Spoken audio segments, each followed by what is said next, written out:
Concrètement, ce que nous sommes parvenus à changer chez les communautés, je vais commencer d'abord par l'exploitation du pétrole. Pourquoi? Parce que au début de l'exploitation du pétrole, les communautés croyaient que là, le Sénégal va être comme Dubaï, comme Arabie Saoudite, ou bien les pays qui exploitent le pétrole et qui sont parvenus à réussir dans l'exploitation. Mais lorsqu'on est venu, on leur avait montré, attention, l'exploitation du pétrole est accompagnée des conséquences négatives sur l'environnement et sur le cadre de vie.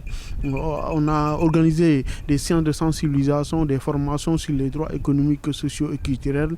On a organisé des ateliers de formation, de renforcement de capacités sur les droits territoriaux et les droits environnementaux des communautés, des actions de plaidoyer. On a même mené des recherches, par exemple la recherche sur les coûts économiques, sociaux et environnementaux de l'exploitation du pétrole de Sangomar sur la vie des communautés. Donc c'est toute une action, une série d'actions que nous avons menées pour faire comprendre aux communautés, attention, l'exploitation du pétrole, oui, ça peut nous amener une manne financière, mais attention, elle est accompagnée des conséquences qui peuvent être néfastes. Maintenant, en ce qui concerne le changement climatique, oui, on a organisé aussi une série d'actions, une série de renforcement de capacités sur causes liées au changement climatique. Par l'action humaine que j'ai dit tout à l'heure, on essaie de sensibiliser les communautés sur l'extraction du sable marin et aussi de les sensibiliser pour ne pas couper des bois ou bien des champs de mangroves, parce que ce sont des moyens qui leur permettent d'être protégés par rapport au changement climatique.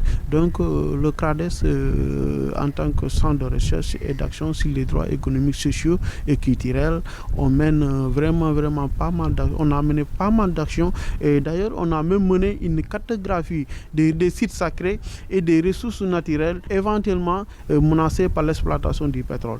Avant le démarrage de l'exploitation, on a essayé de faire une étude sur l'état initial de l'environnement. Donc dans 5 ans, 3 ans, ou pourquoi pas dans 10 ans, peut-être on peut mener une autre étude pour voir est-ce que réellement l'état initial que nous avons trouvé, l'environnement, et est-ce qu'il est toujours dans cet état.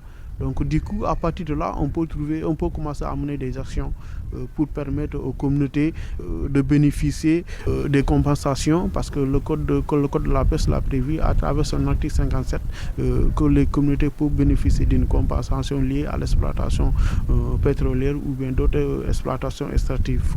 C'est ça, voilà en gros ce que le CRADES en tant que centre de recherche mène dans le delta du Saloum.